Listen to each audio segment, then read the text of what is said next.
Oh my gosh. What's going on? Wait, Back. last night there was one, now there's three. Who the heck is with me tonight? I has a small problem. Uh-oh. Oh no. I can't open the beer with my fake nails, Ben. I need your help. Oh, this is a problem for Brittany as well. I usually have to open her cans I never have fake of nails. seltzer. Yeah, she's like if like painting minis is like a thing in tabletop, she's like next level when it comes to doing nails. She's like gone like way deep. I never get them done. I got them done in Ireland because a friend I was with was like, I have this great place. They're absolutely gorgeous. Like you can't fucking see, but they're oh yeah, you can show they're like yours? little designs. They're really pretty. Where's and I can't do anything. Brittany's like, let me show off my nails. On a normal day. I love you. Love you too. Go back. Bye. So I am super jet lagged. We got back yesterday afternoon. Both fell asleep at like 9 something last night. Woke up at like 6 o'clock in the morning because our hotel room was flooding. And Wait, can we talk about that for a second? Like, Oh boy. can we address the elephant that's potentially going to be in your room this weekend? God, no, please. Oh God, I hope not. Like an actual elephant's just going to show up. Genuinely angered some travel related god because when we were at Ryan's wedding, the alarm went off two times, but then it kept flashing all night long, so we didn't get any sleep. Then our flight home from Ireland got canceled, and they didn't tell us. And Well, okay, technically only one leg of our flight home got the canceled. one from Ireland got canceled. Yeah. So like the morning we are leaving, I like pull up the itinerary and I'm like, okay, this is normal, Boston to Dublin, sure. And then I look at the return trip and I was like, we're not supposed to be in Amsterdam. So why is our return trip originating from Amsterdam? I like go back into the room and I was like, hey, did you see this? Like, is this what we're expecting? Because, whatever. Maybe Katie's pulling a fast one on me and she's going to take me somewhere romantic. Spoiler alert, she didn't. But no, it turns out that KLM, the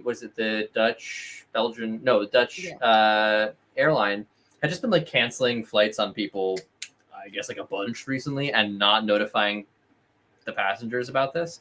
Yeah, come on. You can't be doing that to people. Yeah, seriously. Like, it's not like a bus. Yeah. Also, if you're going to cancel the, yeah. So These are international flights. These aren't just like down the road or like another town. Seriously, I can barely swim from one end of a pool to another, let alone from one continent to another. Right? What's up, Al? How's it going? Hello. No, Katie was not taking me to the red light district. Although that is a trip that I would like to take at some point. Purely, purely for the sake of like having been there. For science. For science. I'll take notes. It's not fucking around if you take notes. And then this morning when we were like finally trying to catch up on our sleep after not sleeping very much for a week and a half, we woke up to the beautiful sounds of a waterfall. It was very nice and incredibly calming. You did pay extra for that ASMR. Oh, correct? Yeah, for sure. We paid extra for the rainforest suite. And then we look over and it's just coming down from the ceiling, like all across half of the room, like genuinely like drip, like not dripping. Dripping is not the right word. It was pouring. Downpouring? It's pouring. It's pouring. I saw the video. Yeah. There's a video on Twitter, people, if you want to go check it out. I have another video that I have to also share to Twitter that my brain has not been working, so I haven't done that yet. Yeah, I think where I referenced the rainforest suite, I think it's where that like kind of. Oh God, so I called down to the front desk to be like, hey, exactly. It's raining inside. Which also is a profoundly confusing way to wake up. It's like, oh, this is such a lovely sound. Like it's raining outside. And it's like, oh, but it sounds like it's in the room. And that's kind of weird. I was like, well, maybe Katie's like up early and making coffee and the water, like the water's just really loud. And it's like one of those coffee pots and then I sit up. I was like, none of those things are true. It doesn't smell like coffee, so that can't be it. I look out the window. It's not raining. Yep. And then I look over to the side of the room. I was like, it's pouring in here. So I call down to the front desk. I'm like, hey, just want to let you guys know it's raining inside. Sure, we'll send someone up. No big deal. Were you really that calm, like on the Like truly, I was like, hey, I just want to let you guys know, like it's there's water coming down from the ceiling in our room. It's like, oh, thank you for letting us know. We'll send someone right up. It's like, thank you.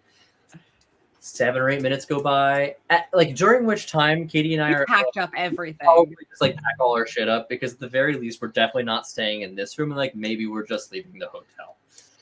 So yeah, I think the move there is like you can't recover from that. It's just truly like see you later. Back into bed? No. Right.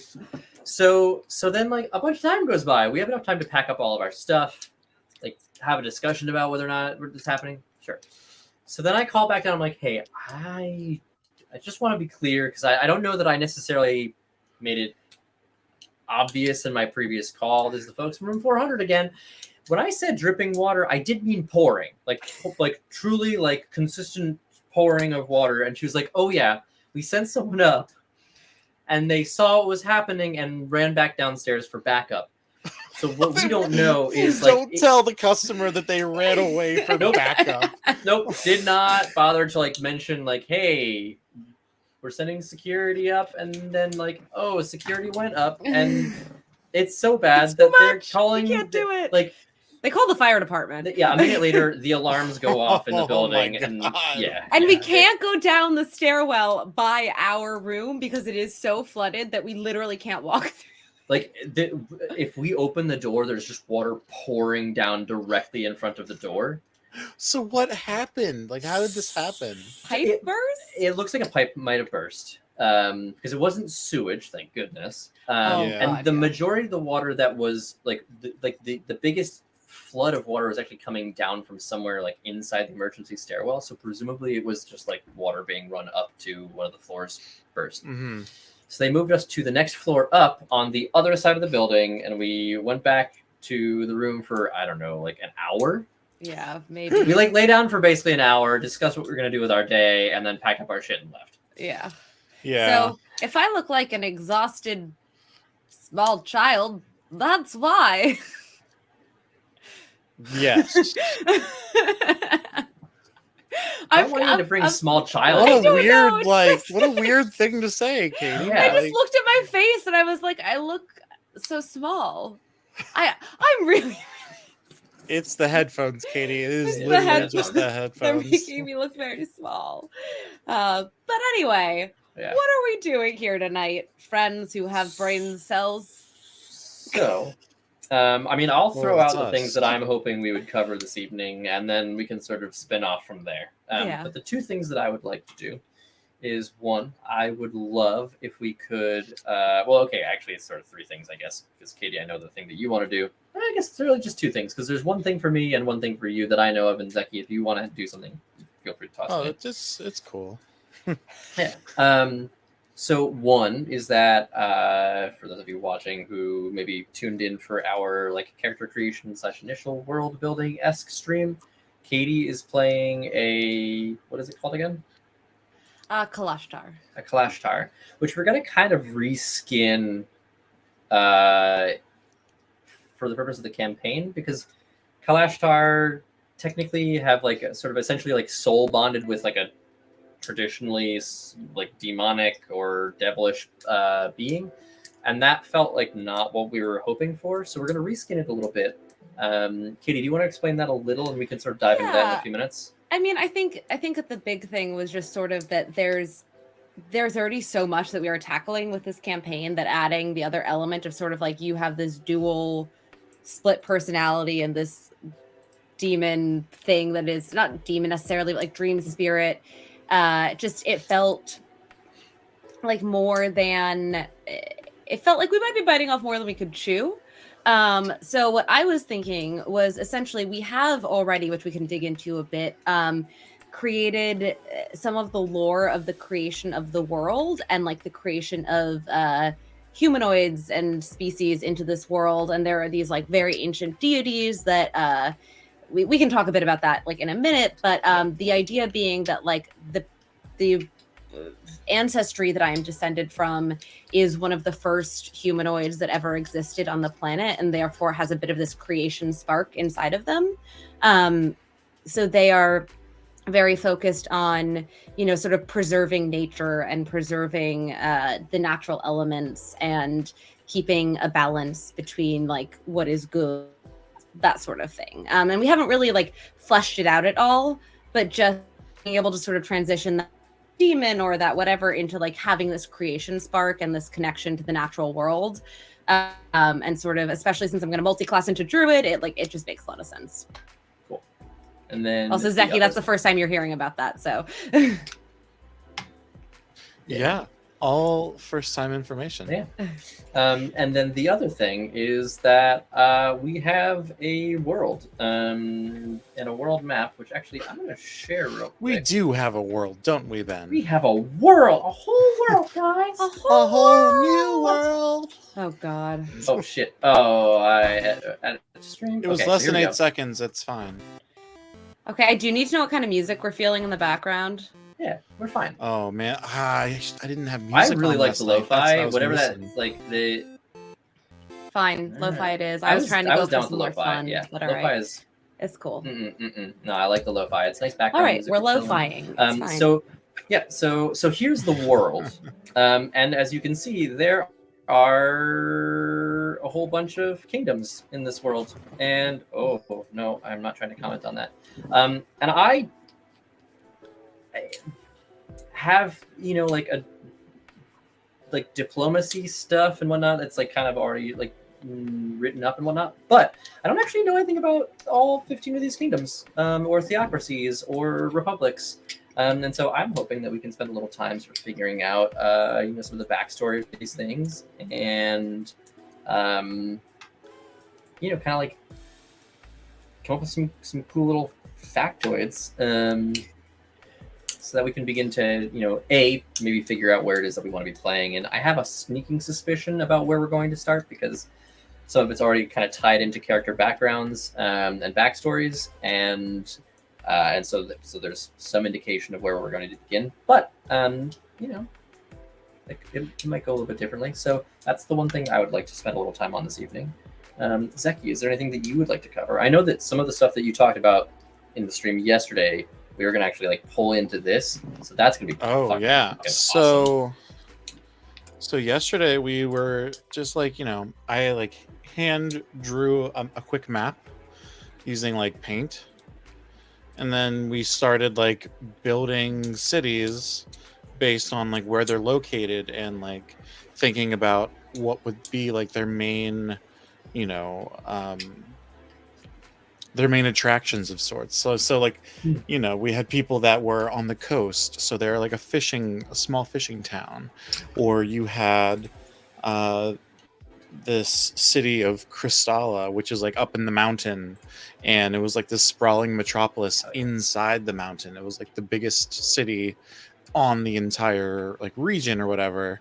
But then like the reason that they're so powerful is because they've been mining all these precious minerals, and since magic is so freely used and it's such an everyday thing, people would like put spells and store them in like these amethyst crystals and kind of use them as like disposable little like capsule things, like Cool. oh, here's my dragon breath spell or something like that, so now I can like fire up the kiln and like do the thing, or get to like speak with animals because like I'm just like a shepherd and need to be able to like tend to my flock, but I am not necessarily a magic user, so it like empowers everybody at a basic level to be able to like have disposable magic of sorts.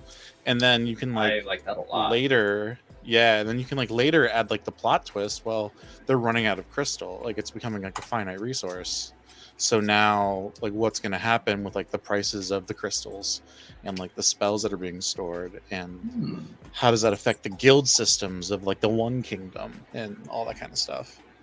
That is super cool. I would actually like to take almost a step back from like the specifics and sort of talk about very quickly before we dive into this, like where we are. And we don't necessarily need to go into like what's going to happen in the world, but sort of understanding like the origin story that we have already created, which Ben, Zeki, and I sat down, I don't know, 2 weeks ago and sort of were like, how was this world made? And secondly, where this campaign is going to fit in the history of the planet, in the sense that it will sort of be not encroaching on, that sounds very menacing, but at the very beginning of this world's golden age. But it will not take place in the golden age. It will be leading up into that time period. It's what heralds like the golden age, right? Like, yes, like the events of like our party like herald in this golden age kind of Yeah. thing.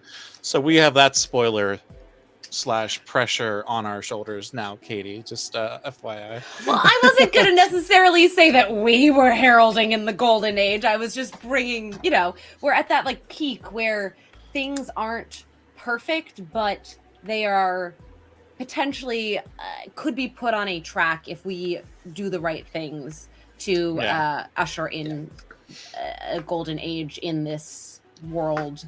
Also, magic is going to be very, it's going to be more high fantasy than I think some of the other campaigns that we're going to do will be in the same world. Magic is very prevalent. It's super common, right? It's that sort of, I wouldn't say medieval, but that quintessential, like classic feel of there are mages and there are sorcerers and there are warlocks, and that's totally normal. But do we want to go back over the origin story that we have created for this world? Because Ben, I know you wrote up some really... Yes, let's do that, please. Yeah, let me... I like that funneling too. Like that'll help us funnel some information down. Yeah. Yeah. And also, like, will we ever talk about the world origins during the campaign? Probably not. Maybe never. It's just kind of cool information to have if you are interested in it, and it's helpful to us as we sort of create this world to know what it was founded on.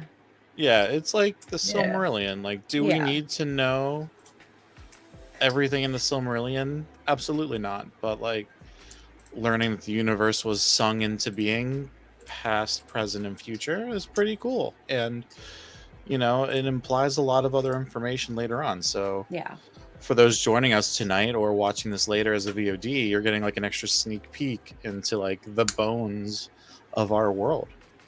Yeah. I also think just worth noting, and I've said it before, I think I said it in the character creation stream, that we really want to explore sort of political systems and sociology and the way that people or beings interact with each other.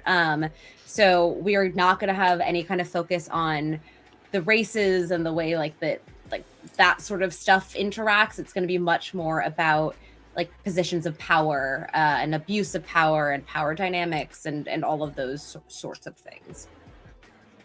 Do you mean on like a bigger scale rather than like the interpersonal level? Yes. I mean, we're definitely going to, not that we're not going to focus on the interpersonal, but just that we the way that we have set up, at least the pieces that we are working with, is very much about like, does absolute power corrupt absolutely? And is there a way to exist in a utopia with the nature of human self, like all that kind of existential I love that's what I live for. I'm gonna just, our dog is going apeshit. I'm gonna go see what's going on. I will be right back, and then we can. I can keep talking about big, we can just big talking picture about ideas. big ideas. I'm all about the big ideas. Yeah, I mean, I think that there's, and this sounds incredibly pretentious, but it's the question of sort of like human nature explored in a fantastical fantasy setting. Like how do you create a world even in a space that has all of this magic and all of this wonder and all of this whatever, where there isn't an imbalance of power, where there isn't someone who has more than other people or someone who wants more than other people, or like, whatever. Zaki, I don't know if you have anything that you want to add to that. I can also I totally do, because I feel like that's like something that's like super important to me as well. And like I want to be able to kind of explore and maybe this is like giving agency to us as a party in this part of the campaign, where Ben is putting us in a position where no, there is somebody who is trying to create an imbalance of like equality and power and such like that and stuff like that. So maybe that is like what is like one of our driving forces for one of the players' backstories even. And that's the kind of stuff that I like world building in, because then like, you know, when you give it to like the players as part of their player packet, like that's like a current event that they can pull from. And you know, we have that developed from like our more general stuff that we're going to be doing tonight, where it's like, no, this particular kingdom is, you know, they established like the laws of the land that everybody else has seemed to accept. And so like we like made the city last night where they are the ones that send out all of the judges to like every other kingdom. And like I borrowed a little bit from like Rothfuss with like Oh yeah. how they like used to send like the judges, and like it was like a thing. But like it's also kind of a statement to how all of these like civilizations and like kingdoms were like getting along enough that they had like this basic like rule of law, like this Hammurabi's like code, which is kind of where I was going with like the Bronze Age collapse stuff. So like I was totally like leaning into them being like the Hittites and like the Assyrians and stuff like that.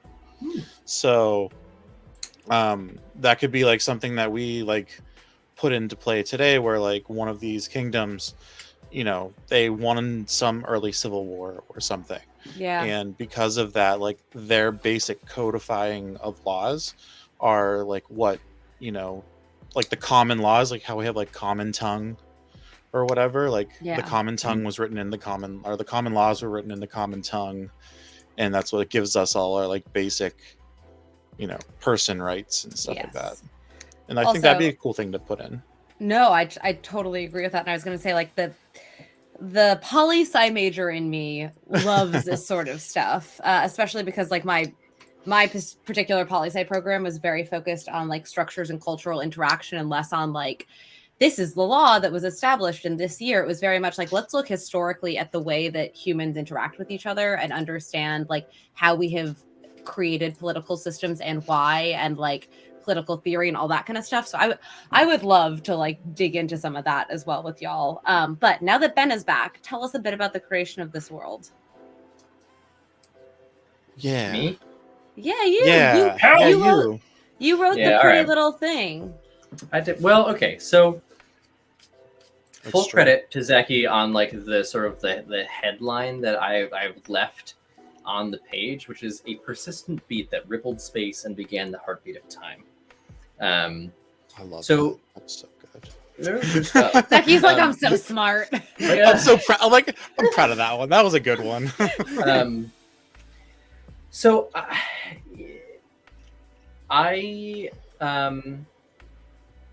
God, where do I begin? Because I feel like there's like a little bit of context that is sort of necessary. So this is like context sort of like from my own existence. I was raised by parents who were both raised Catholic in a very non-traditional sort of atheist way. But as I've gotten older and like more recently become particularly enamored of and like interested in learning about like pagan traditions, looking back on my childhood, I was raised like pretty fucking pagan, which is hilarious in retrospect. Like, you know, like May Day celebrations, like all of it. Like there's a lot, but there's like the May Day ones are the ones that sort of stand out in particular. And so one of the things that I really wanted to have as sort of like a centerpiece of the creation myth of this universe, really, because it's not just the world itself, right? Like the world exists in a larger space. Was some sort of connection to the elements, but in less of a like there was a like the Fire Nation and the Water Nation and things were good until the Fire Nation attacked, but more like elemental at a more intrinsic level. So as opposed to there being like a fire elemental, it's more of like this being of heat, and you still have, you also have like water and earth and air, but sort of in like a more existential way, as opposed to being like, this is the air elemental swirling, like envision, like small tornado, right? And before that, I wanted there to be something that wasn't necessarily like, as someone who is pretty atheist by nature, my by pretty, I mean very. Ooh, you? I know. Never. Who would have thought? I didn't necessarily want there to be a like an omnipotent, if detached being that sort of existed before everything else. And we have this like beautiful thing called chaos magic, which feels very in line with a sort of a creation that kind of springs up nowhere and is just like, hey, look, if you've got infinite chances for something to happen, and we apply the the sort of like chaos to it, eventually something's gonna poof, right? It's like something's gonna give, something's gonna come into existence, and so for me, that was my thought was like, that was the Praelori, right? So you have this unbridled chaos. Hey, look, only alleged human sacrifices, Valor. You can't prove anything. We eat everything. Oh man. This is not a good time for this. Yeah,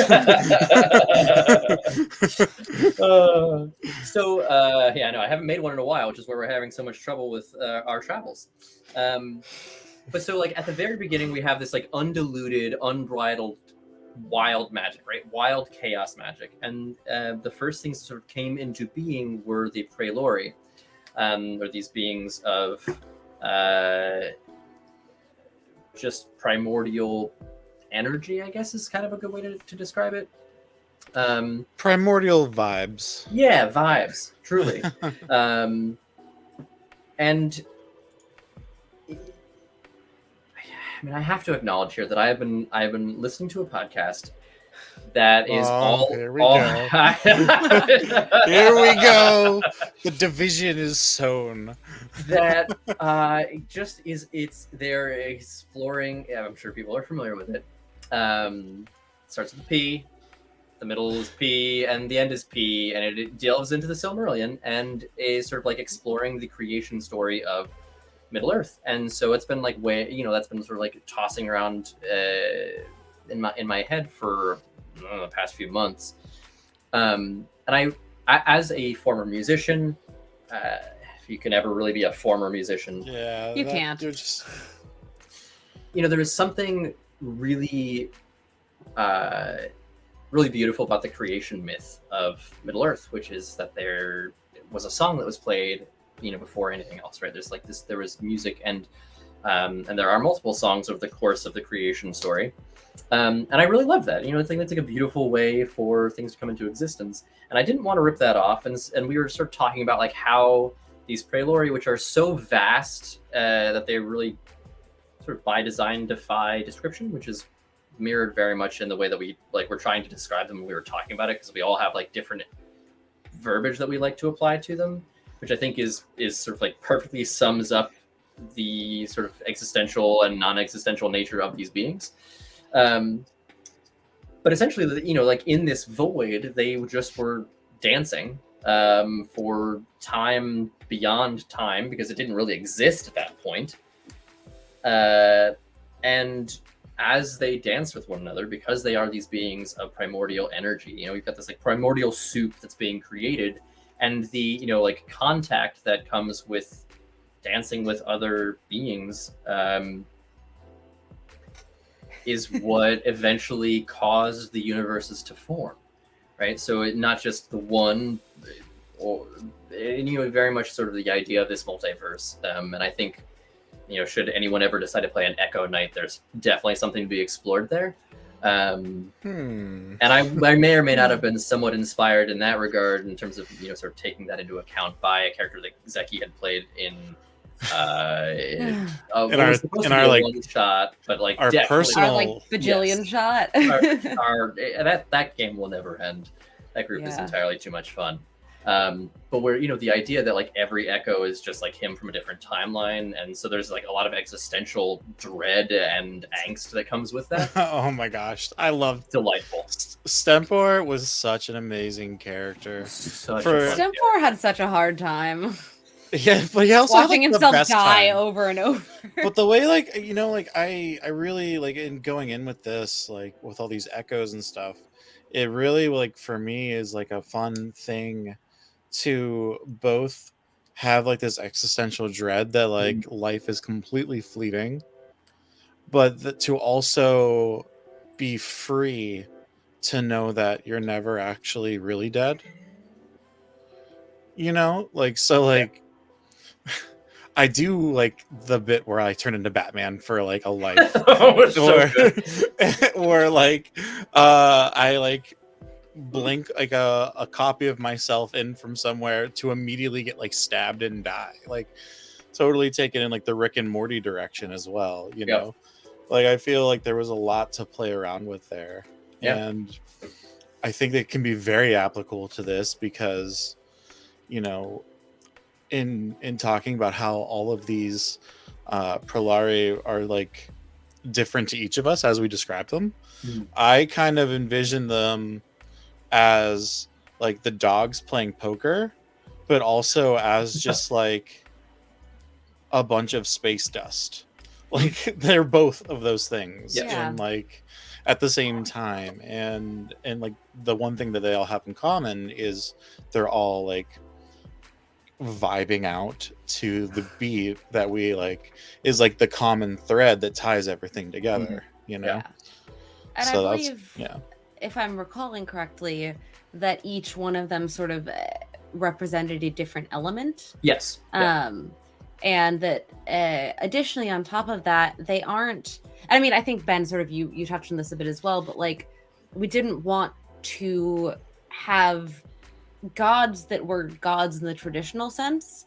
And so they almost even now are so vast that they exist outside of the universe. Yep. So they aren't the kind of deities that you could have as like a patron, say. Their existence is the universe, but it is also more than the universe. They are not the kind of beings you can call upon for help. They are not that whatever this is so insignificant to them while also being part of them. Like it's almost like a cell in the human body. Like if one of our cells was like, hey, I need you to do this thing, we wouldn't even know. Because it's just it's so nothing in like the vast expanse of what we are. So that is sort of how we dealt with the concept of creation coming from, and honestly, Zeki, I don't know what your religious background is, but coming from Zeki's a hardcore born again evangelical Christian, It's true, as we all know. I was gonna say, coming from more agnostic, leaning towards atheist, at least from Ben and my side. Like I was raised very spiritual. I would say that I am agnostic generally, but I definitely take issue with like the concept of big man in sky makes things go and do. You mean but also Sky King? Sky King. But also, I mean, if you believe that, like, I respect that. I have no issue with it. But when we are creating our own world, we wanted it to be representative sort of the way that we see the world that we live in. And I grew up like kind of in the same boat as you, Katie, like fairly agnostic. Like my mom was like a not so great like Roman Catholic. And so just like a regular Roman Catholic. Yeah, so a regular Catholic, yeah. All those years of like Catholic school will kind of like ruin the whole experience for you, Yeah. Especially whenever, you're like in like the 60s and 70s, which is so counterculture to like that rigid form and everything. So it kind of explains a little bit of that. And then my dad is Muslim. So like I had like very spiritual upbringing without like being pressured one way or the other. And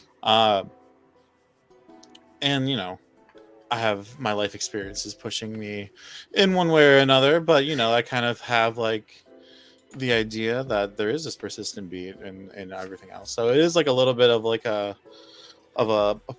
a personal home shot there with getting that in, but I feel like it fit for what we were also trying to create. And Yeah. after talking to the two of you, it kind of like stuck out to me, and like as I was like compiling my thoughts, I was like, this would probably be a good one to like have. Yeah. And Cool. so bring things back to what Katie was saying about like the not even just the world that we're in, but like the universe that this world exists in being essentially like equivalent to a cell. Except like even beyond that, it's like at like a subatomic level. That's sort of like the size of these things. If we were to like give them a scale, which even that to do that is sort of counter to what they are, because I'll read you guys the sentence, because I think the sentence kind of sums things up. Like, Just read the damn sentence. Yeah. Like these universes are of them but not of them, as they exist both within and without. And I think that's the thing that is really important when trying to like when thinking about these, is that they are like, yes, they exist in it, but they are also like so much more than it, that they they sort of transcend that, and also transcend consciousness in the way that we think of it, which is part of the reason. Like I didn't want there to be like this all powerful or series of all powerful beings that you could just like call upon, and it's like, hey, divine intervention, fucking destroy everything, because they could, right? But their consciousness is, I guess, like maybe the best analogy I have is to something similar to like Dr. Manhattan, where they're experiencing everything everywhere all at once. That's I even feel I also just feel like even Dr. Manhattan's like too small of an idea. Yes. Exactly. You know, like at the same time, like that, it's like big. But like if you had to put it in a box, Yes. that is a possible box. That is the closest version of it that I have. I don't know, like very much inspired in some ways by the like the origins of the like the Valar in Silmarillion, but also like more than that, because the Valar are individuals and have sort of a consciousness that we can understand and comprehend, and I think that it was important that these sort of exist beyond that. Also, the word Prelori is one that we spent probably 30 minutes trying to come up with, like a word that wasn't a medicine. Wasn't a medicine, or like some antidepressant, or like a biotech startup, or like I studied Latin growing up, and was like just profoundly obsessed with like Roman history and Greek history and the mythologies therein, and Norse mythology. I've always loved them. I think they're fascinating. And so I wanted a word that felt tied to an extant language but was not an extant word. And so there's also we've got like this double vowel thing of the AE and the OU, which feels a little bit French, and so it's not, it's like definitely like Romance language inspired, but hopefully, I don't know, correct me if it's a fucking word, and it's been a long time since I studied Latin. Been 2 decades, which is a crazy thing to say out loud. I have a bit of just existential dread for a moment, and then we'll move on. So, like a lot of the things that Tolkien did in his writing are things that I like very much identify, where I like the feel of words. And when he was designing words, it was as much about basing it on, I'm granted he spoke like a bajillion languages. I do not. But that the onomatopoeia of the, each word should be, like you should feel it when you say it. There are a couple things that like come to mind, but I don't remember the names, so I'm not going to bother trying to butcher them. Also, I don't want to I don't know how far we can get away with fair use talking about Tolkien this much, but I feel like it's a very fair thing to pay homage to and do a study in, because it's there's no shame in my game. Whenever we were coming up with names last night, everything revolved around what these people did. For example, these people that were the mining people from that crystal place, they were constantly underground in these mines digging and stuff. So as a thing, everybody knew Celestial because their language developed in such a way that they had these long tones that they would like convey messages to each other to like go beyond the hammering in a mine or something like that. So like, you know, there was like there's like traits that shape their cultures based on like what they're doing and how they're doing it and where they're doing it. And so I think that's totally something that Tolkien did in putting his language together, especially, you know, in the trenches of World War One, when he first developed Elvish. You know, that's like a pastime. Yeah. Like he was, you know, it was a form of escapism, and he was creating this world even then where he knew that this language would have had to have been developed somehow. Yeah. So I feel like it's totally like a fine thing. Yeah, I do too. I also oh Go no. ahead. You No, go no. ahead. No, Nope. you go. No, you go. So the first half of the word is the prae, Prae, is the part that like came out of my brain. Aragorn's tax plan. Tolkien did not like money, so he never talked about money. There's like Yeah. like one instance where they talk about it, That's a fair point. when it's not like a rough idea of being like a treasure. You know, like if it wasn't a treasure, they really didn't talk about money. That's an interesting point. Yeah. But so because these are the oldest beings, and in some way are sort of the I don't want to say guardians, because they don't actively think of the universe or conceive or experience the universe in that way. But to some extent they are, right? Like they were there first. They kind of created it. So by virtue of being sort of the parents of it, in a weird way, they are sort of the guard. And so I was thinking of like the Praetorian Guard. You have this, you know, this sort of echelon of you know, a soldier that sort of like is above everything else and is like very much relied upon. And so in some ways, because of their creation, it felt like an appropriate way to sort of I don't know, acknowledge that they are sort of in a different strata than everything else. Yeah. The Lori part, I think we were just trying real hard to not accidentally To not cop- be in medicine. Yeah, you know, I didn't want to get. There were like didn't wanna get 3 hammered different with like the- emerging drugs that we were kid, like just totally on accident. God, y'all, if you've ever tried to make up a word that is based on but Oh my not God. a word, it is surprisingly difficult because it's all pharma all the time, baby. Big pharma. They're coming for Coming us. for you. They're coming for your D&D campaigns. Put on your tinfoil hats, kids, because we're going. Nah, I'm kidding. We'll stop talking about big pharma. But Yeah, before they but- cancel us, come on. yeah, seriously. I-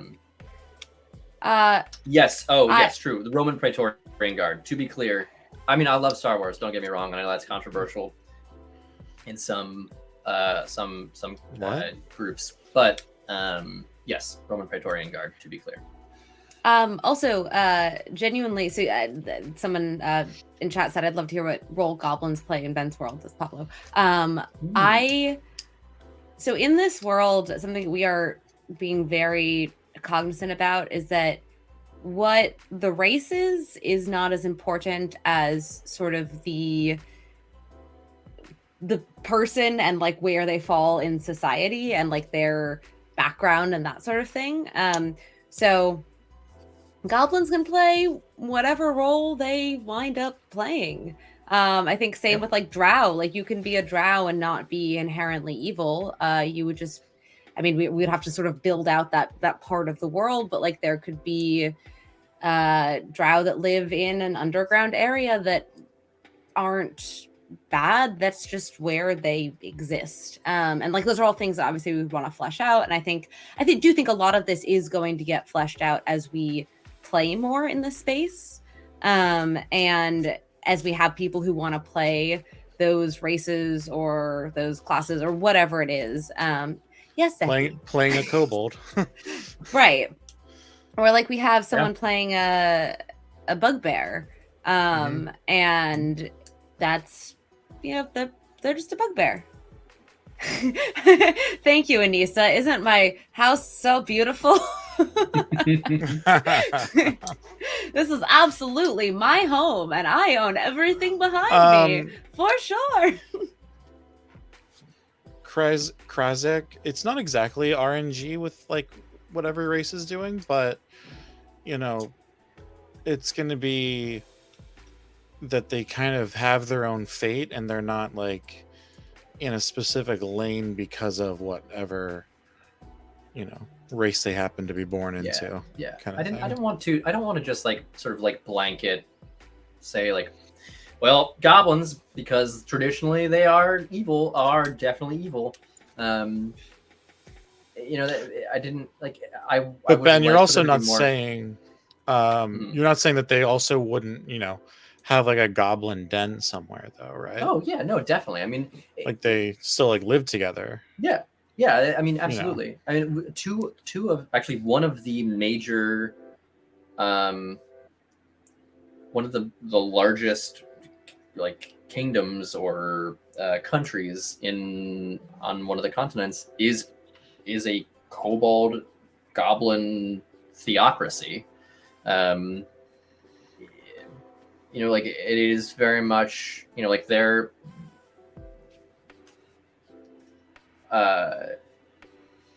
rather than being sort of like scattered or like living in the mountains and being like, oh, you know, we've got like a goblin problem. It's like, no. There is a flourishing economy in a country that is like primarily run by goblins because that is the largest demographic. So therefore, like their representation is primarily goblin.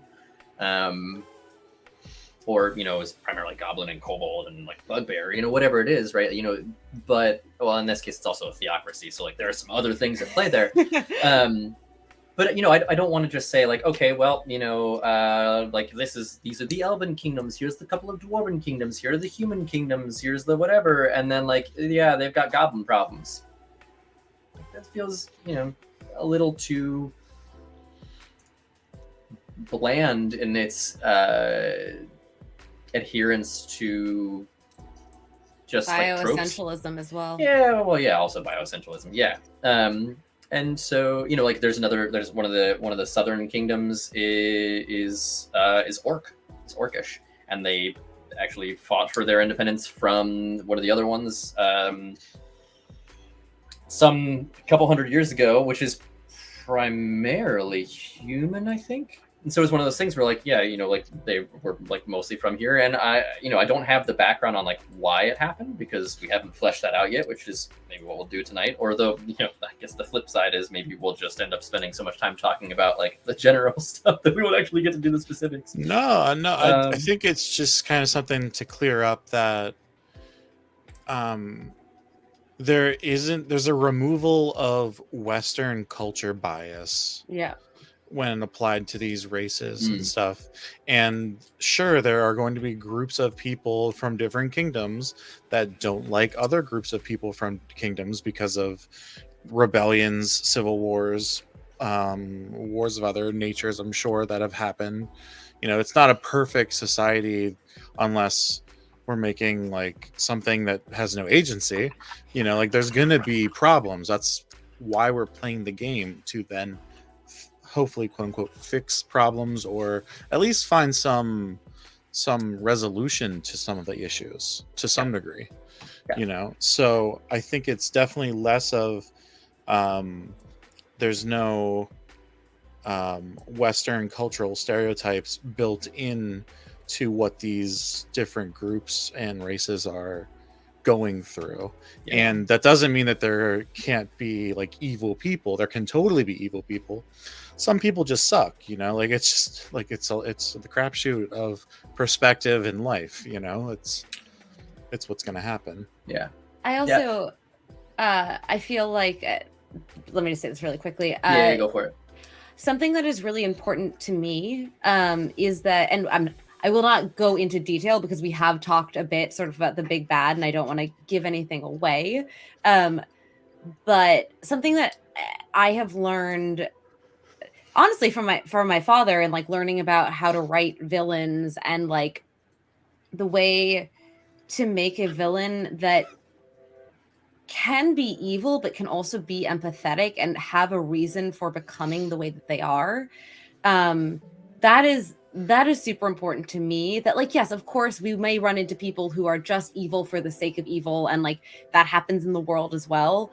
But when we end up dealing with the actual like real big bad that we are having to vanquish at the end of however many seasons or whatever it is. Like, I want that arc to have depth to it, as opposed to just being like, well, gotta kill the Goblin King because he's a goblin and they're bad.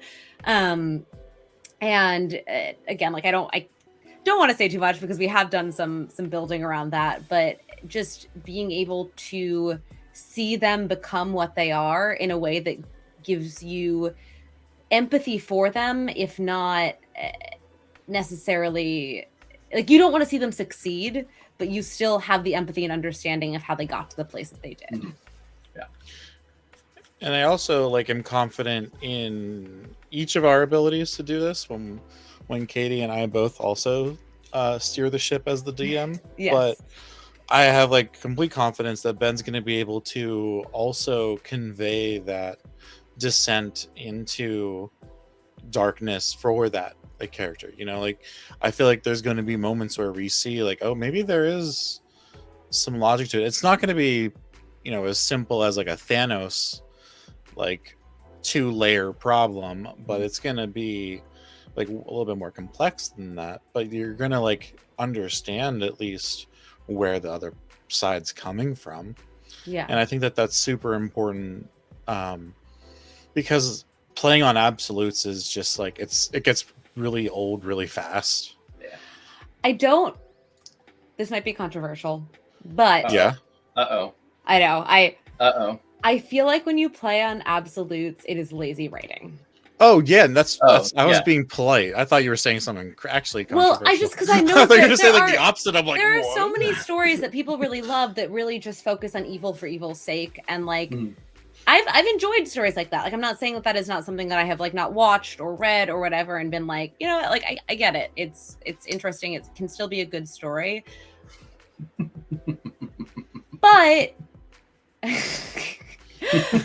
but I do feel like in a sense it is choosing to ignore the complexity that is the experience of existing, and it's a really easy out to make a villain that is just darkness and is just terrible and just wants control and whatever. But it's a lot harder to make a villain that is horrible and is terrible and has really awful motivations that they are working towards, but is still someone that you have that connection to in some way, even if as they evolve, that connection does not feel as strong. You know, I don't know if I'm making sense, but I mean, I totally am following with, like, you can't, like, no one just starts out a certain way. Yeah. There has to be some sort of like cause and effect to like that it stems from, you know what I mean? And I feel like you're right. Like, it is absolutely lazy writing. Whenever it's like, oh, they're evil just because they like stormy clouds and black cats and black masses, like, you know what I mean? Like, it's that's not how it works. Now, Like, how do they feel about a there's Black nuance. Sabbath? Zenderic asked if we worked backwards through though for the evil characters. Hmm. I will say for this one we kind of did. I mean, so what I will say is the big bad that we have figured out the arc for is going to persist through at least all three of our. Oh my god, excuse me. Wait, whoa! Nice. Spoilers, Katie. I'm not spoiling. I mean, it is a little bit of a spoiler, Maybe. or is it? But like I think that we kind of we had an idea of where they were going to be in the middle, and then we were like, okay, how did they get to the middle? And once we figured that out, we were like, and here's where they went from this point and how they got to, like, I don't know, their final evolution, I guess is the best way to. This is in my final form. Yeah. Yeah. I think that we kind of knew what role we wanted them to play in the story, and at least in, I guess, like, Ben's piece of the story. Mhm. And then we figured out how they got to that place, and then we thought about where they were going to go from there and how they were sort of going to evolve into that next larger whatever.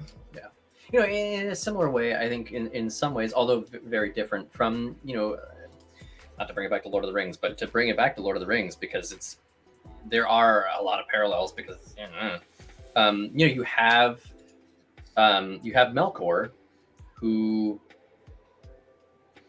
you know, like has all these wanted opportunities. to sing a different song. Just wanted to sing a different song. That's what it comes down to. Yeah, you know, and then like eventually turns in, you know, goes from like being Melkor to Morgoth, right? And so like there is this evolution. Although Tolkien actually does go out of his way to kind of like from the very beginning make you understand that Melkor, eventually Morgoth, is not someone that you should empathize with, right? Like he wants to be very clear about the fact like this guy is pure evil. But his intentions are evil. He's really selfish. But like even then, like selfish intentions, like then rub off on who becomes this like being that he creates called Sauron. And Sauron's whole deal is like taking Middle Earth back to be reshaped in their vision. It's not that they like hate everybody else, they just think that they can do it better. Yeah. And so like even that is like in like a place of empathy in the Silmarillion that you can see Sauron coming from. Yeah. Which is like something you totally don't see in like the mainline Lord of the Rings book, like because it's supposed to be this like absolute like evil thing, and you don't have time to like empathize with Sauron because Sauron's trying to like kill all of your friends, and that's like the framing perspective. So like, you know, I think what we've kind of done with our big bad is we've put this framed perspective from the DM's perspective of like, you know, not necessarily making them, you know, like evil just because they're evil, but like we understand what their motivation is and how that's going to kind of weave itself into the narrative. Yeah, I have two things to say. One is, Pablo, I saw your question about the Pantheon of Gods, and we will talk about that. But two is, I think this has been a really interesting and unique experience of world building because of the fact that Ben is starting, but that at some point after our first campaign wraps up, Zeki will be DMing in this world, and I will be DMing in this world, and we are making sure that we have a cohesive story that even if we're not dealing with the same characters, is able to tell something that relates to itself, and that we're able to explore this world and have a through line, even if like you don't need to have watched one campaign to have watched another. Like you can say that I don't know if we're all three going to use the exact same big bad, but say that we do, they're going to be in a different stage of their existence in each one of our campaigns. So that's been very cool. But in response to the question about the Pantheon of Gods, we need to talk about that because the fact that these Priori, is that, am I saying Prelori, Prelori. Yeah. See, I know what we're doing. I'm so that's why Katie's doing a later season. But we know that they were sort of the like creation of hello, Maddie. Hey, Maddie. But the creation of the actual world. But we don't know that after that world was created, did other gods also come into power? Like, is it sort of I don't know, I think about like the Greek gods where they are like a little bit closer to mortal, in the sense of like how they interact and how they relate. Like, is that sort of what we're gonna lean into? Because, you know, like there are like paladins and clerics and those sort of things, and like if you want to play a class like that, like you can play a class like that. So that's something that we're kind of trying to figure out. And I don't know what you guys are thinking, but Ben, actually I'd be interested to hear your thoughts because you know, in the timeline that we're starting this is kind of like that pre-golden age. So for all we know, like gods could be actively, you know, minted or something, or like patrons could just be someone very important within a kingdom who maybe has like not necessarily people praying to them, but people believing in them, and this like idea of belief being supercharged with all this abundant magic, maybe that elevates them to some godlike status, and maybe that's what we end up seeing unfold for us. Like, I'm not going to take that from Ben if that's what he wants to unveil for us, but that's why I kind of want to know what your thoughts are. Like, it's interesting. I've spent a lot of time toying with this idea of like, and I think what I've sort of landed on is actually a lot of what you just described, right? Where it's like magic is so abundant and readily available that like truly, okay, so crazy in some ways, like, yeah, gods are just level 20 adventurers, right? It's people who, or maybe like gods are just people whose like campaigns have gone like an additional like several seasons, and like they've now multi-class and are just like level 20 and a bunch of different shit, so they're just like well beyond even that. But I think, for me, what felt more interesting was like you have, and I will say some of this is somewhat inspired by some of my thought process around it was very much inspired by, oh god, what's his name? He played the paladin in Calamity. His character, I'm blanking on his name, did a phenomenal job. And had Luis? Huh? Luis? Yes. Yeah. Luis Carrazzo? Is that his last name? Yeah. Playing a paladin who wasn't a paladin of any specific deity, but instead was just like sort of like mainlined deific power, and so like that was there we go, Luis Carrazzo. Thank you, Balor. I appreciate you. Also, very like Lou's character in Unsleeping City, who was a cleric, and his power came from the city itself. People in the city, yes. Yeah. And so I think what I'm kind of coming to as a decision, at least for my chunk of the story, is that at this point in time there aren't any specific gods, right? You don't have Tiamat, you don't have Bahamut. You can, if you want to be a cleric of something, rather than being like, I'm a cleric of so and so, you can just be a cleric of, maybe it's of the city, maybe that's your tie in to that, is like you're tapping into the life force of the city, or the life force of a continent, if you're maybe like a little bit more broadly scoped than that, or maybe it's the sort of like the wild magic that exists like in the stars or the sky or the moon or other planets. So kind of ties back into the nature thing, exactly, which right? Is what we because again, that power is coming at the end of the day, like all of that chaos magic is coming from even before the creation of the world. Yeah, exactly. So like at the end of the day, like that's what you're tapping into, and so however you decide to flavor it, in my mind, is very much up to you, and how you want to play the character, but isn't necessarily tied to a specific deity. I really like how we could, like, I think something that we should write down, like write this down, someone write it down. Clip this. I feel like it's going to be a very it's for at least this campaign, and I would be interested to explore this later in additional campaigns. But I think that a mechanic that we can kind of create for the show is this player agency. We'll call it like PA for short. And like what it is it's it's your reason for being. Like, this is where you draw your power from. Like, if you're a fighter, this is where you get that second wind from.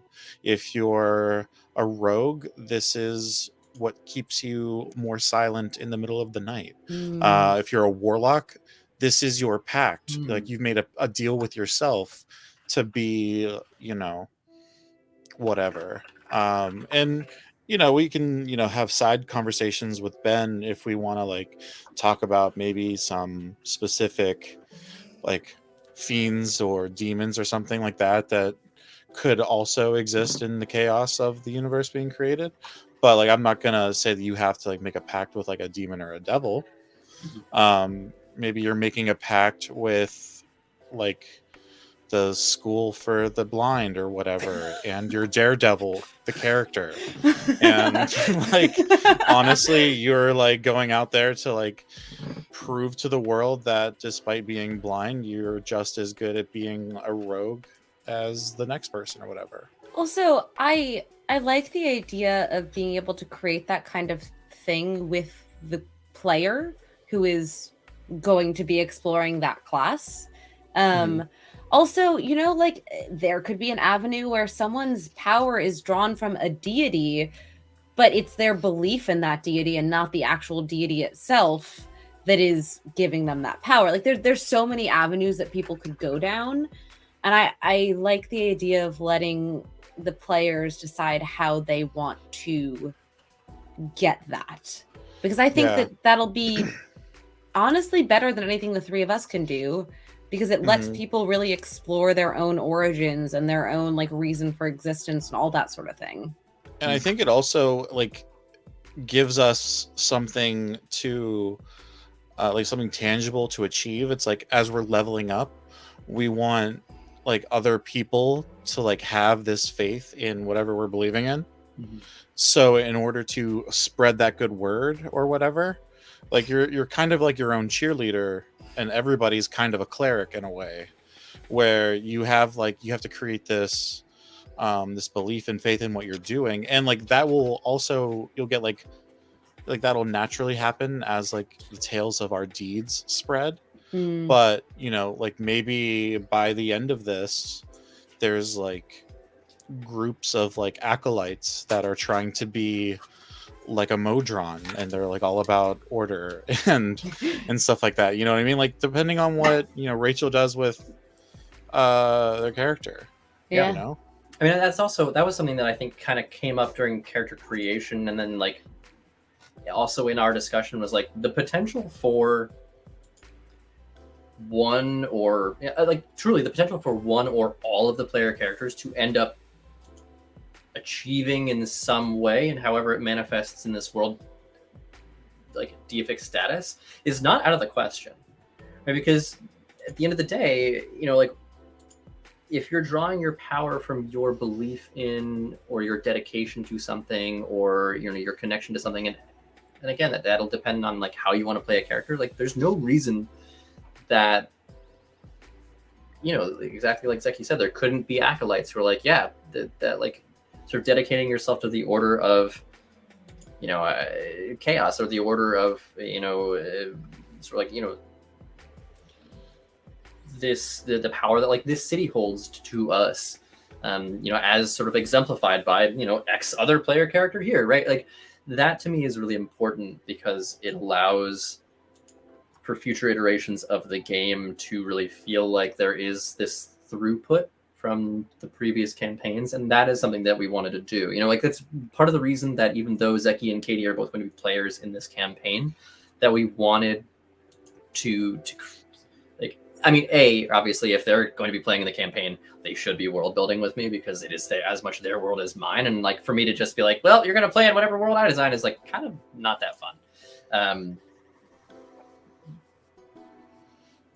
But having that influence means that like when we get to Zeki's season or campaign, or we get to Katie's season or campaign, however it ends up being described, it is as much their story as it is mine. And part of the fact that like we're even having these conversations is that, like, in some ways the campaign isn't sort of like D&D in the traditional sense of like, I, the DM, know the whole story or some idea of what the story is, and then the players are finding out and influencing it as we go along, and I have like the general thread, and is instead that like it is truly collaborative storytelling. It's like, that's why they're involved, and the expectation, of course, is like the meta knowledge that that may at some point be game breaking is something that you're going to then pull out of your head and not use because you, the DM, know this, or you, the future DM, know this, and you, the world creator, know this, but you, the player, does not know this thing. But having an understanding of like, what is the story that we're trying to tell? What are the themes that we want to explore?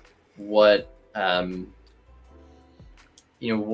what impact do we want this group to have? Or maybe this group, all things considered, is like relatively unimportant in the scope of the world as things change. Having and I think this is actually probably a good thing for everybody. And I know that like most people have like a player at their table who is like on board with making sure that the story is continuing and driving, and so there's like that like player DM relationship with that person.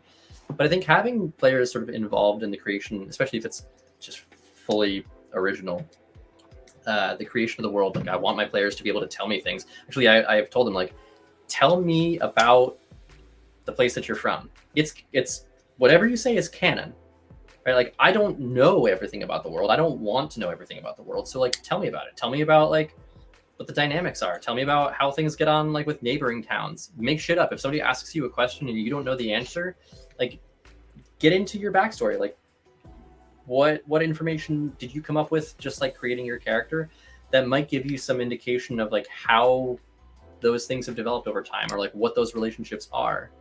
Yeah, exactly, right? Like, not fleshing things out 100% because you want people to influence it. I want them to influence it both before we start the campaign and during the campaign itself. If somebody's like, where are you from? Like, why, what is the relationship between you and whatever? Like, why did you choose to travel here when you're from this place? And da da da. It's like, well, you're gonna have some answers, and those answers might be bigger than just like, well, my dad got sick and my mom died and my cows all ran away, so I came to the city.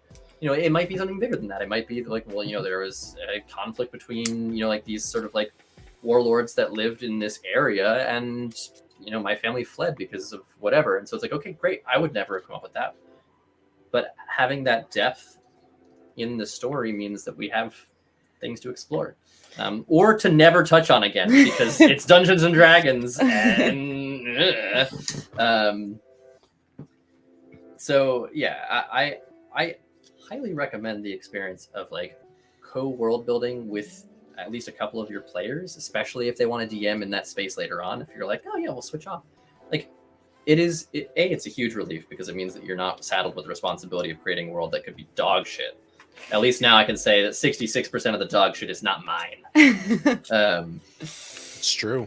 Yeah. But then when you're actually playing the game, there's sort of like everyone's invested in telling a good story. And I think, okay, in fairness, that's not for everybody. Some people want to play the dungeon crawler. I want to kill things. I love the math, and that is absolutely a valid and fun way to play D&D. 100% support it. Some people are like, if we never have combat, A-okay by me. Also totally valid, right? Not about the math rocks. It's about the interactions. I'm somewhere in the middle. I spend a lot of money on math rocks because I have issues with self-control and impulse control, and because I like rolling pretty math rocks, right? Like that's I like that. Just wait till we're on the floor this weekend at PAX Unplugged. I'm not buying anything. We made a pact with each other that we were not going to buy any more math rocks. Well, I will be your patron, and we shall buy math rocks. Are you going to buy those math rocks for us, Seki? Maybe. Oh boy. But so for me, I want to have that balance of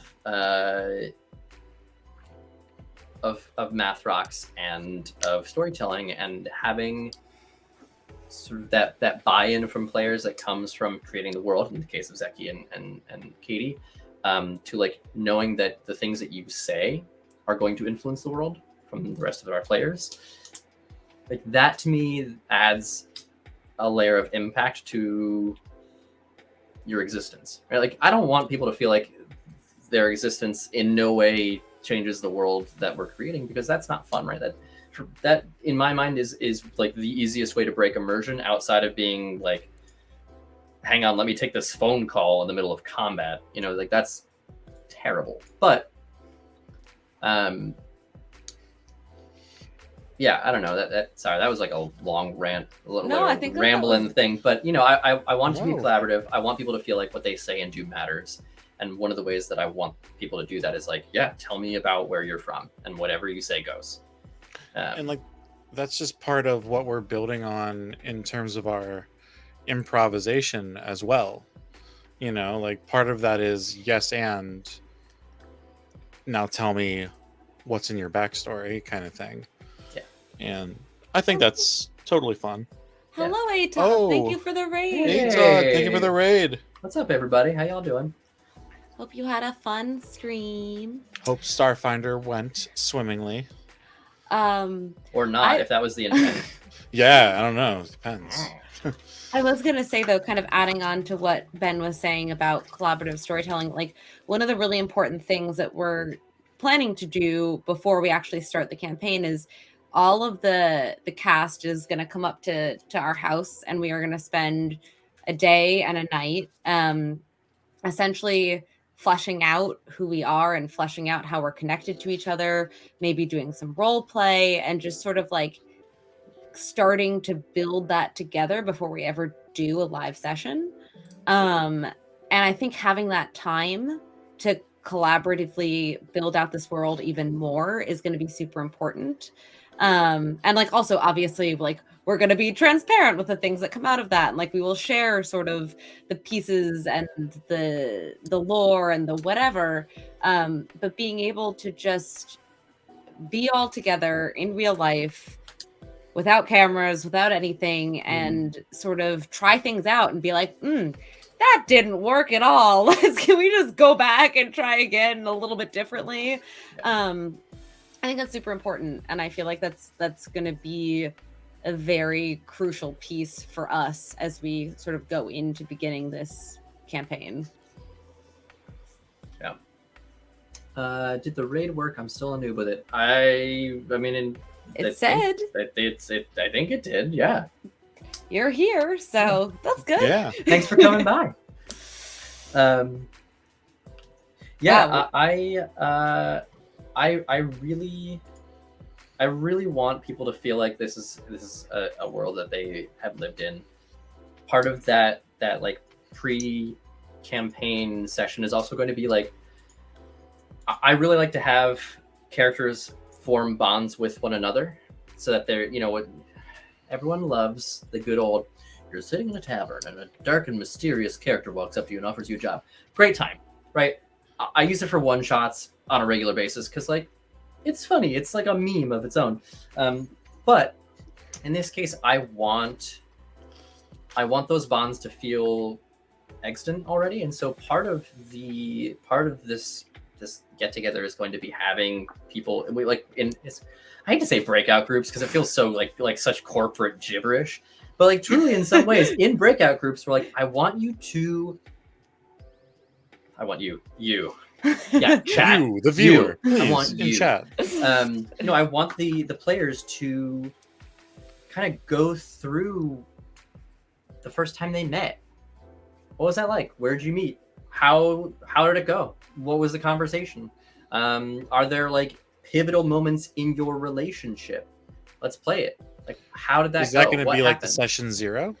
I mean, it'll Or it'll be sort of like That'll a big, be like our session 0, like get to know each other kind of thing. yeah, exactly. So it's going to, chat, I hate to break it to you, y'all won't be present because we want this to just sort of like be like a hangout bonding experience. But maybe we'll record it for posterity. Who knows? Probably. I mean, I think we'll probably record it at the very least, the audio. But it also, it may be that like there's multiple groups chatting at once, and so it may not be so cohesive that it'll work out that way. We don't know yet, right? Like that's sort of gonna all kind of get figured out as we go. Yeah. But yeah, Monk, like if you just show up, I mean, I can't. I mean, it's a free country. I can't stop you, I guess. But you have to find out where we live, which. Just DM me. I'll send you the deets. Oh my god. Oh my god.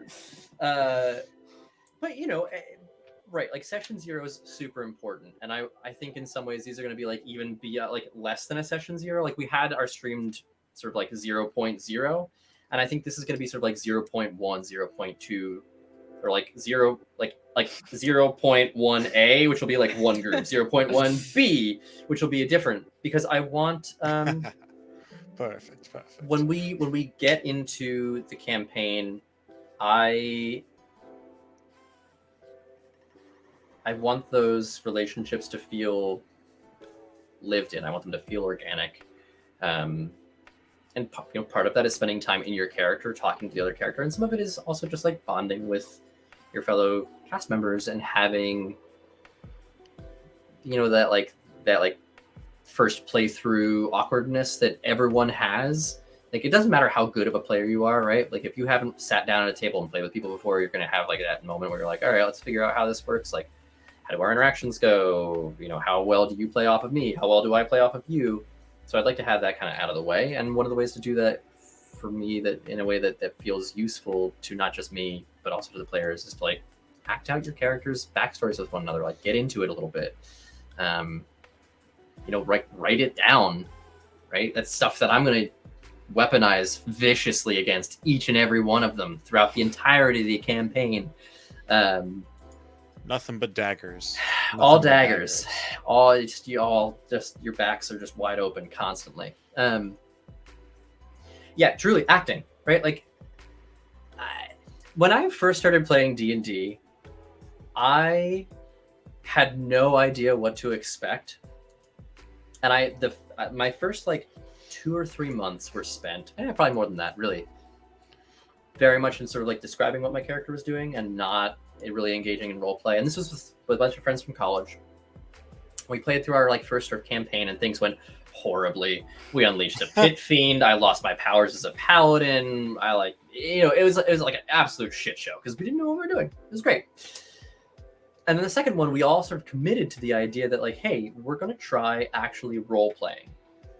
And it went totally differently, right? Like, like immediately like, oh, okay, this is like a very, very different vibe. Like, we're actually engaging as the characters as opposed to just describing it. And what it tied back to me, or back to for me, was, like my years as a kid and teenager acting. And when I was telling folks about D&D and my experience with it, I was like, truly, at the end of the day, it's improv acting. And we use math rocks to sometimes make some of the bigger choices to add, to the story, because sometimes the math rocks want to tell a better story than any of us could ever write, and that's a beautiful thing. Yeah, I know, right? Hey, look, everyone's got their murder hobo phase. You got to get out of your system. Some folks want to stay in that phase, and that is a choice that you get to make as an adult human being playing the game. There are also choices as a DM, if you get stuck with some murder hobos, that you can make during the game if you would like to dissuade them from continuing to be murder hobos. Consequences, baby. But I think it's worth noting that like a pretty decent chunk of the cast has acting experience, or has worked, backstage in some context, or Rachel is going to professional wrestling school, which is like one of the coolest things I can think of. I'm pretty sure she also studied theater, if I'm not mistaken. Yeah, so there's this strong slant towards that, and I think that one of the things that brings us a lot of joy in playing D&D is being able to sort of like knock off the rust, like get back into that thing that we used to do that we love so much. And it sort of setting the precedent of being in your character and feeling what your character feels, not just about like the things that you're doing, but about the other characters. Like, if you have a really strong emotional connection to another character, like let's get into it. Like, why do you have that? Like, let's figure out like what are those moments that led you to being that strongly bonded. Was it like, did one of you give up a kidney to save the other? That's in that case you're literally partially the other person, right? Like, you've got part of them in you. I mean, also that. Who knows? In fairness, haven't ruled any of that out. It's true. Couldn't. I tried really hard to make it not sexual, and then I said it, and I was like, well, shit. Yep. Phrasing and taste. But yeah, I like. I want that to be extant. I want it to impact the way that that our players make choices, and I want those choices to impact. Hey, hour and 25 minutes to get lewd is pretty fucking good. Might be a record for us, actually. It might actually be a record for us, which I think tells you how much we really love the process of world building. Although, notably, we've not done any world building yet. I was going to say, just we are about an hour and a half in, and we have done 0 world building. We've talked about what we've built so far and some That's of the true. philosophy behind it. Yeah. I guess. Yeah, I think part of it is also like, I want y'all, the audience, to feel like you're in it and you know what's going on. You're like aware of the world and the going. Like I want you guys to feel sort of like included in the process and like aware of what's happening and that transparency is important to me. And I won't speak for Zeki and Katie on this, but I like down the road, if this ends up working out and it the world gets built out in a way that we enjoy and the lore is really healthy and wonderful and y'all are interested, like this is something that I would like to maybe eventually publish so that other people can play in this space. And if you want to use the world that we're in, great. If you want to be like, nah, fuck that shit, I want to play in the universe but I don't want to play in the world, hell yeah, like go for it, do the thing.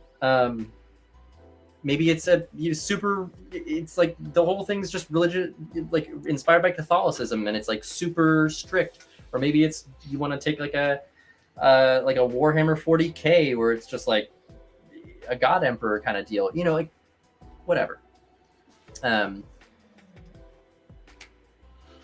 So, that's sort of that's my goal, is for you guys to feel included, so that like, should you ever want to run a campaign in this setting, on your own time for your friends, because you're like, what, there's like a piece of that spoke to me and I want to explore it, that like, the lore, you kind of know what our thought process was, and if you want to do something with that, great. And if you're like, I know the rules and now I'm going to break all of them, also great. Yeah. Much like what Katie and I are going to do with our perspective campaigns. Hell fucking yeah, it's going to be so good. Yeah. It's going to break it all down. I also think, honestly, it might be worth us scheduling a second session of this to actually do the world building we've been talking about. Yes. Because I think it was actually really good. It was really good for us to sort of be able to talk through what it is that we have already created and sort of solidify some of that and share the history and the creation of this world that we are about to spend hopefully a very long time in. And then next time we can actually dig in and like look at the map and be like, okay, here is what these specific regions are like. And, honestly, like I genuinely enjoy doing this on live stream because it allows us to get feedback and allows us to sort of understand like what resonates and what doesn't resonate. And like at the end of the day, as much as we are like doing this for us because we love it and it's a lot of fun, we're also doing it to like make something that people hopefully care about and want to watch and want to be a part of in some way. So again, like being transparent in this process is really, really important to me. I don't want to have everything kind of happen behind closed doors and then just be like, great, session 1, here we are in this world that we have made on our own without anyone else. Yeah, it is my goal to make you guys cry. And by you guys, I don't just mean the players, I do mean the audience. Like if I can pull that off, that feels like a threat. I feel like it's more of a promise. It's a promise. But I agree with what you're saying completely, Katie. And I think what's going to be really nice for all of the viewers and followers and people that like latch on to this campaign is that they're going to have this level of intimacy with the world that, you know, is a source of like comfort in terms of your level of immersion when jumping into every session, but also, you know, there is still going to be that sense of amazement and wonder when, you know, Ben reveals, you know, the next part of his arc or whatever, or we go to a new city and we finally get to hear Ben's description about what we have like probably talked about in passing, maybe even on the next world building session where we like actually dive into some of these cities and we start like talking about their vibes, but then that's just like enough for Ben to then take. So then when we visit like the Golden Brass, the City of Brass type city or whatever, or you know, whatever we come up with, and you know, he can describe that and still give us that sense of wonder that, you know, everyone including the players has this more intimate attachment to. And I think like, you know, especially with what we're trying to, you know, achieve on Twitch, I feel like we would be doing a disservice to all of you watching and following, as well as ourselves, if we didn't, you know, utilize the intimacy that can be garnered from something like Twitch. Yeah. And I want to say two things. One is, so I want to address stuff in chat. So guest stuff right now, I want to be like super transparent with you guys. Right now, I don't personally have any plans for guests at all yet. In as much as I want to get like some time under our belts with like just sort of like the core group initially to like get that gelled, get that going, and like hit our stride. That is definitely like a long-term thing. I would love to have people pop in and like have recurring characters, that sort of thing. But first things first, I really want to like get us into that space of like we really know the group, because I think that'll make when we have those you know, like guest appearances and have these recurring characters, that people will be like, oh yeah, like this is truly like, I, you know, whatever, insert shopkeeper or powerful mage or whatever, I'm truly engaging with this group that has this like rich interpersonal history. Like that feels really important.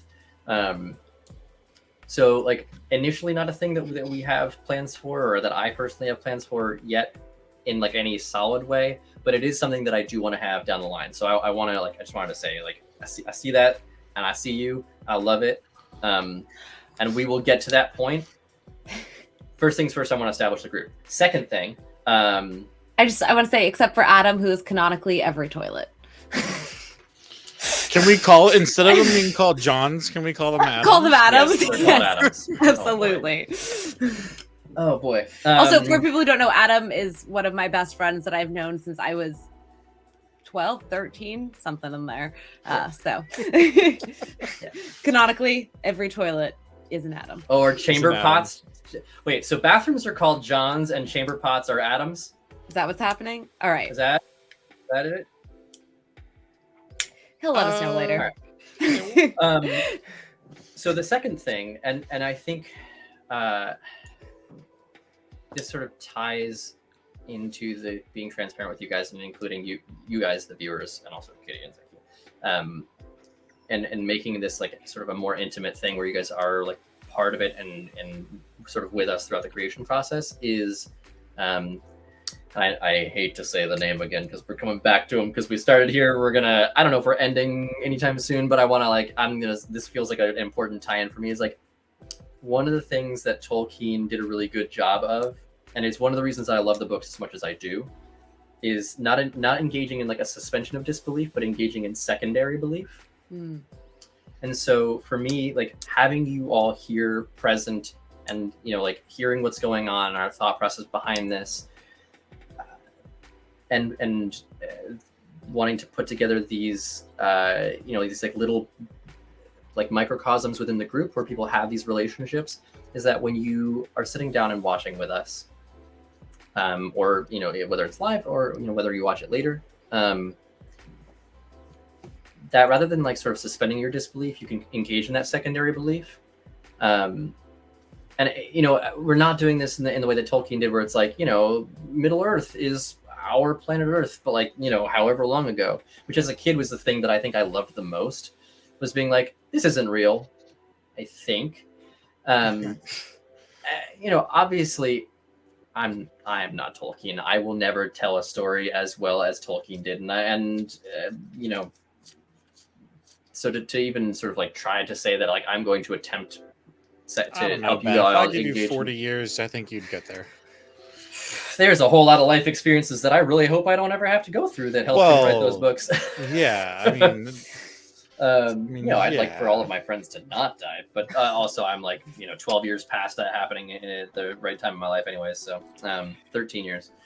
But you know, like I want you all to feel like engaging in secondary belief is where we end up, as opposed to invent 5 languages. Seriously, I can't even invent a fucking word, let alone a language, in a reasonable amount of time. You can invent lots of words and give this, you know, Tolkien, you know, invented a bunch of words before there were medicines that were named after everything. Yeah, that's a fair point. Yeah, that's a good point. I'm just saying. I'm just saying. You know, that's fair. That's fair. That's fair.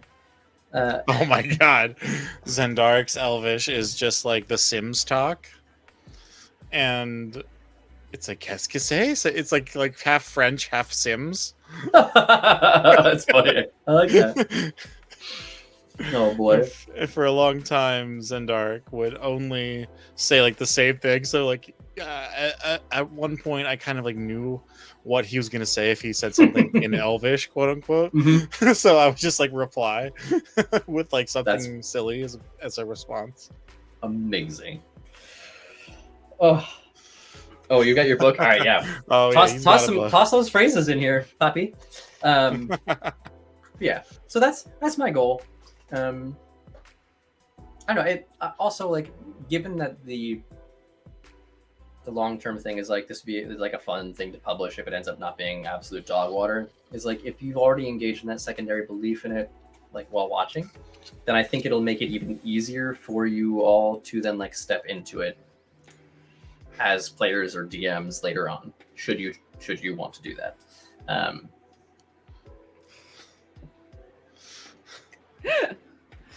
Oh, good lord. Okay, this is truly just Sims. This is The Sims. but like if they made it in France.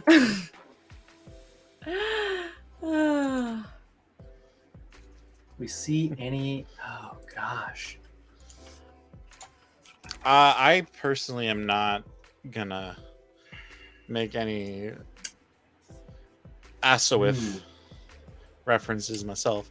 Although I, by accident, like when I made the Nat Ones like world map, I somehow made almost an identical map to like Westeros and everything else. And, like, I had never seen the map before, and like one day, like my brother's just like, "Did you like steal this from Game of Thrones?" I'm like, "No, what the fuck are you talking about?" And he like shows me. I'm like, "God damn it!" I was so mad.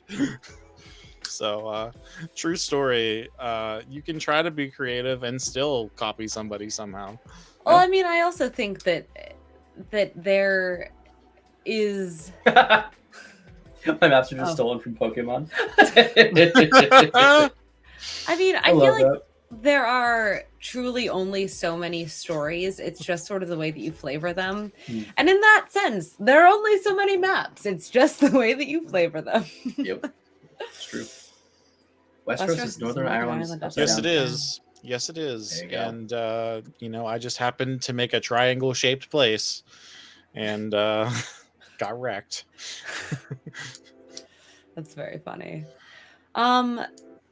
Do we want to do any actual, like, in world building tonight? Or do we sort of want to be like, all right, this is a good foundation that we have laid, and then we can reconvene next week or later this week or whatever that may be? I'm down with like calling it here, because I feel like in a lot of ways has kind of like gotten the creative juices flowing. I hate the word juices. God, it never sounds good. They're flowing. And they're going. Soppy juices. Mm. Okay, the gerbils are working. Never mind. The gerbils also. The doesn't sound good in gerbils? this Wait, where did context. gerbils come from? Where did They're that like even- in hamster wheels. I meant to say hamsters. I said gerbils.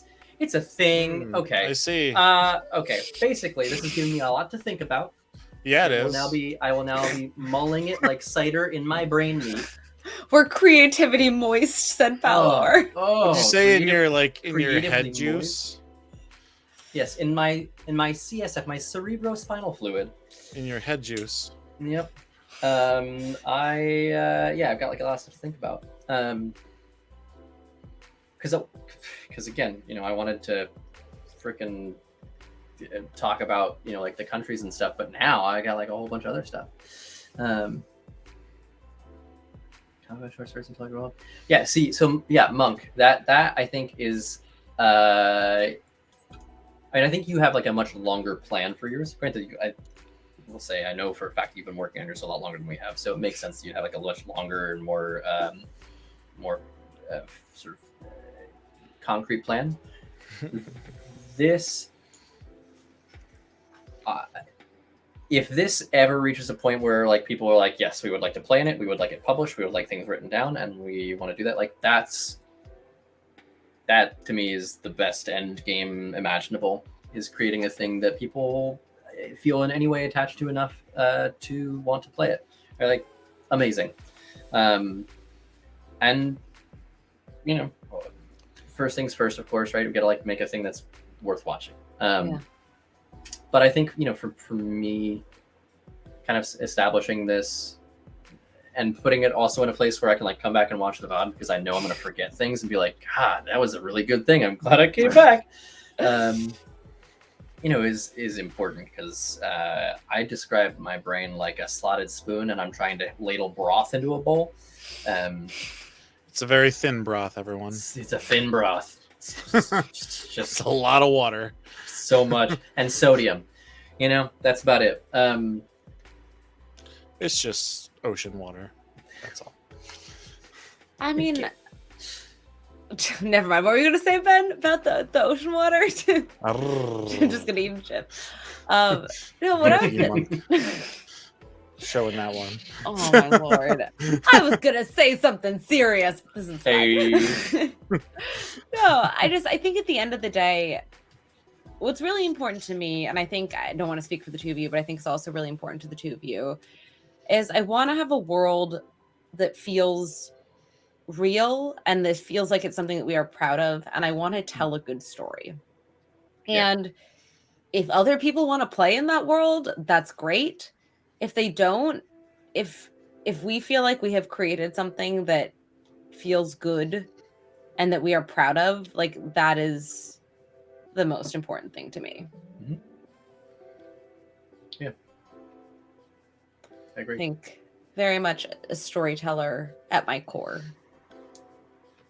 Yeah, I think that's like why we're such good friends. Like, I think it's like a huge part of like who we are, one way or another.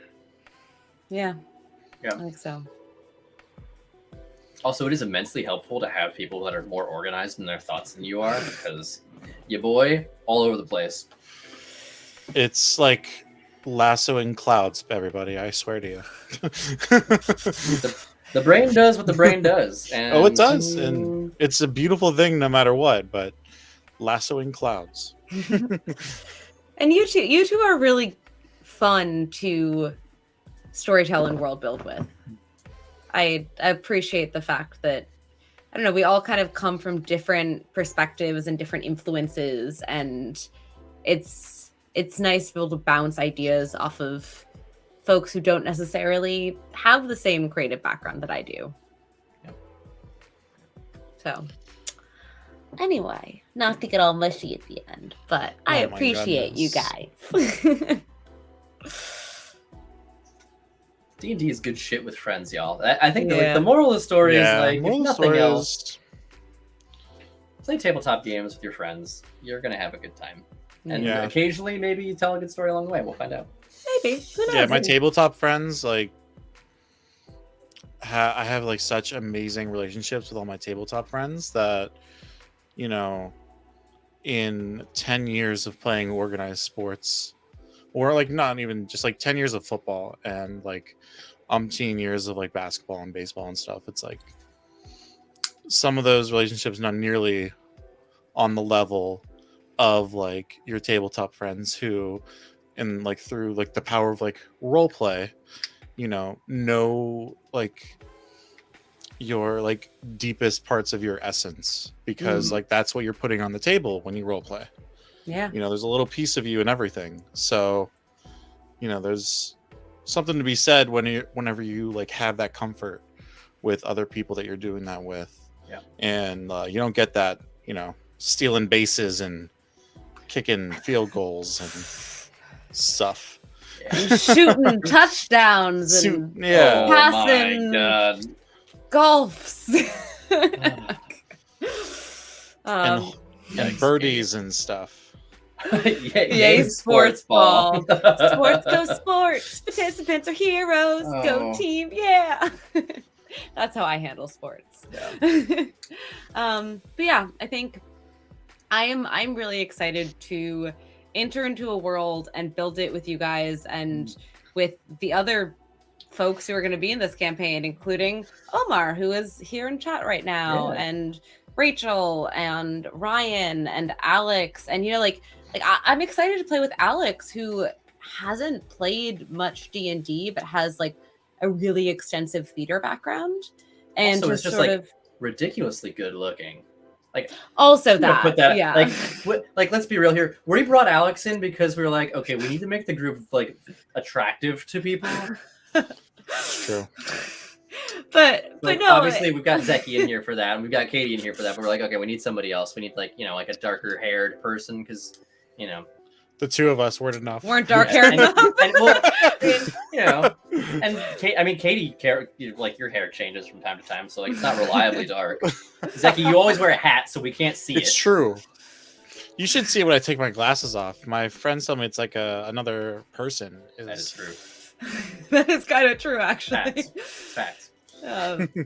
But no, in all seriousness, like I am excited for the group. I am excited to create this story in this world with y'all.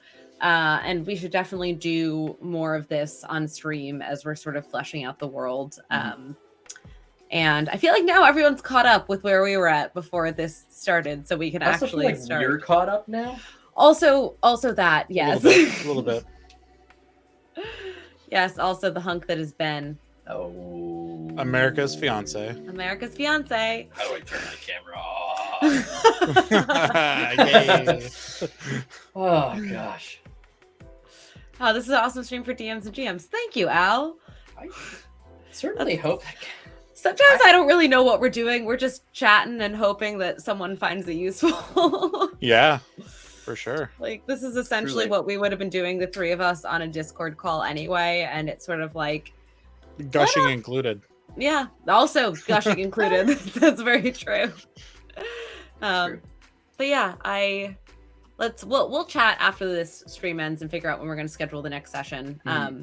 But thanks y'all for hanging out while we sort of sift through our brains and reestablish the foundation and kind of get things kicked off again. And I know like over the next month, we're really going to be trying to dig into this a lot more.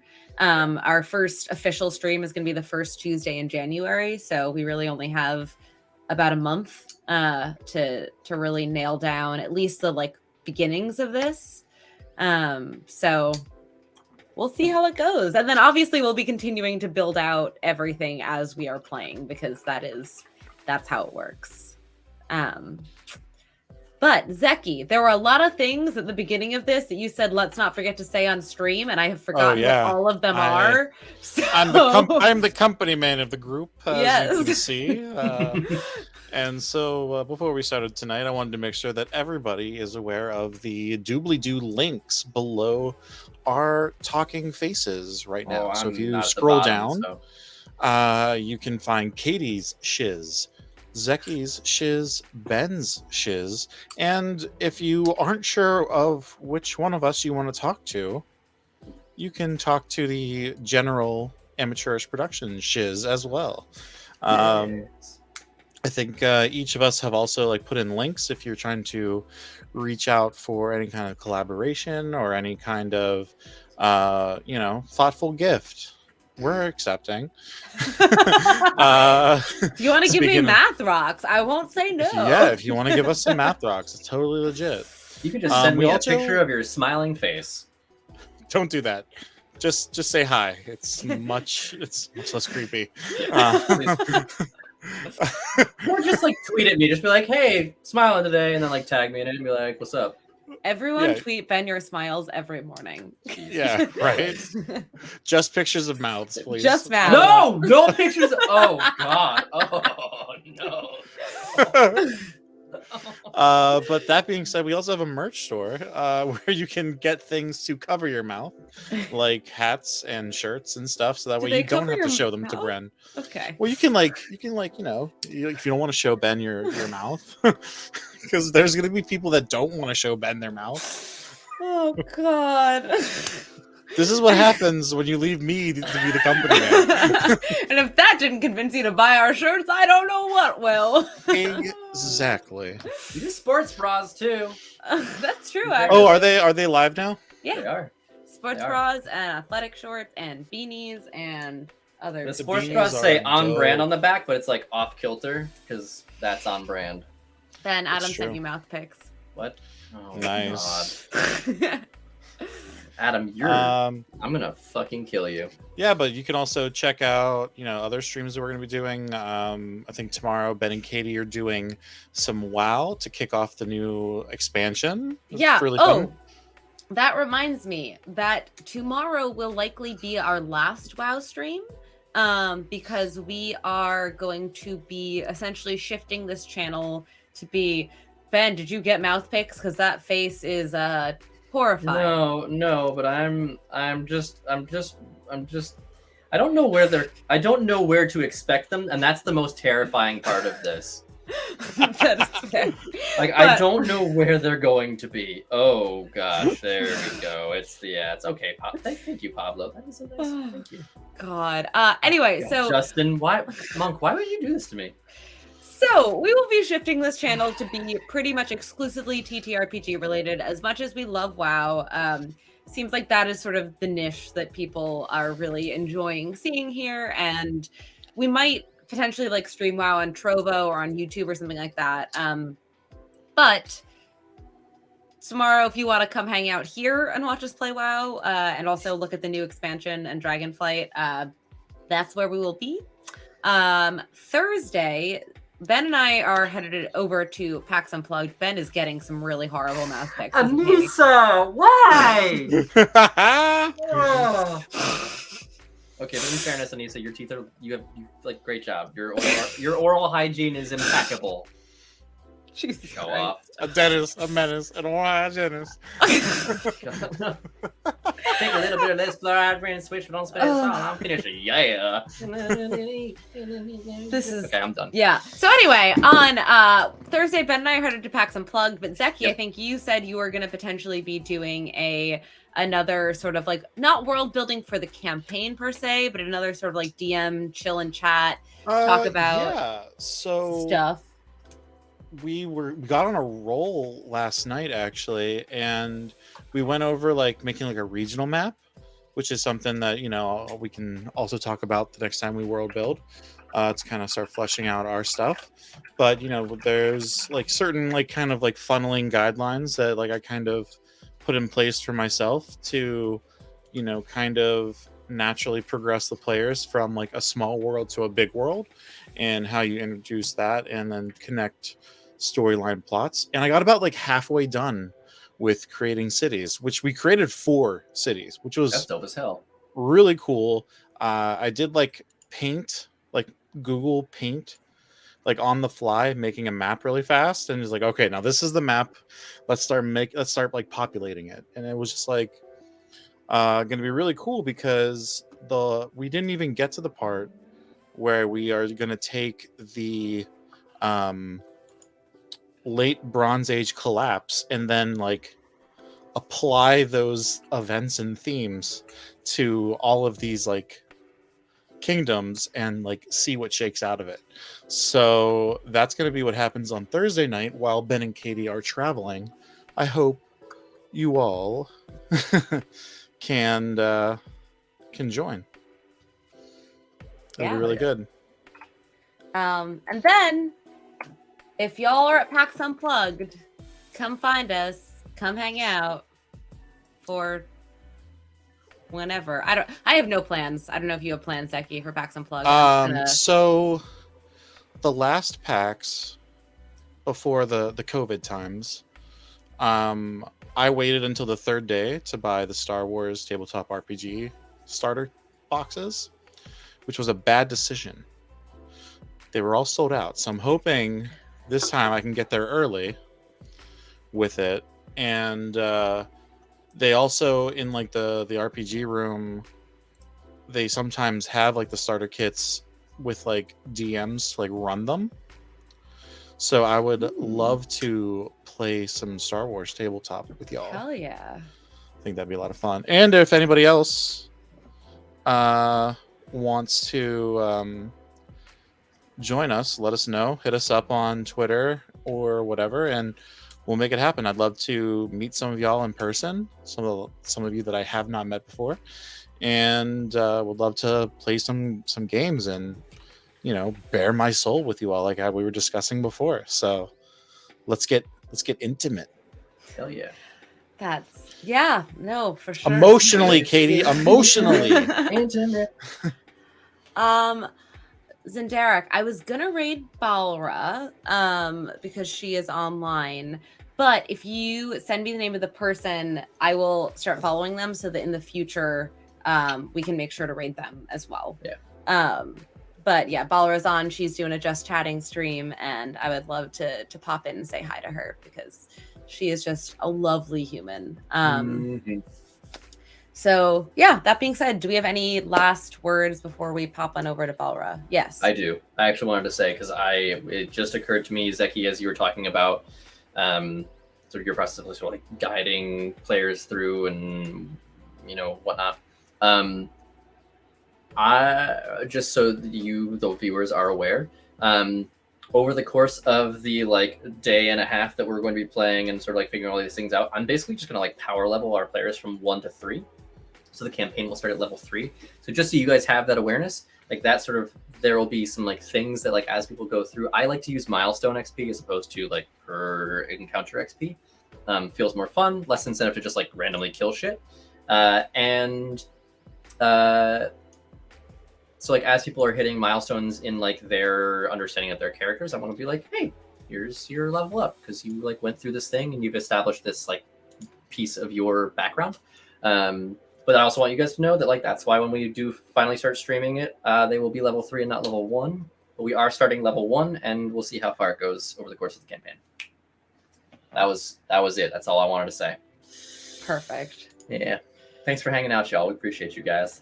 Yeah. Gals. Yeah. Thanks, And everybody. Non-guys, non-gals, our lovely ladies. And we're gonna pop on over and say hello to Balra and hopefully see y'all to mother. I am so jet lagged. Mother, I got your mother. Again, All right, Pence. Wow, can't my- even be in a room alone with Ben because she's talking about her mother. My brain will fix itself tomorrow. On that note, let's go say hi to Balra. Thank you all for hanging. Ben, you're wonderful and insightful, and I loved your tangents. Zeki, you're wonderful and insightful, and you're a great human. Chat, you're wonderful and insightful, and great peoples. All right. I love your tangents, chat. All right, let's pop on over to Balra. Bye, Good night, everybody.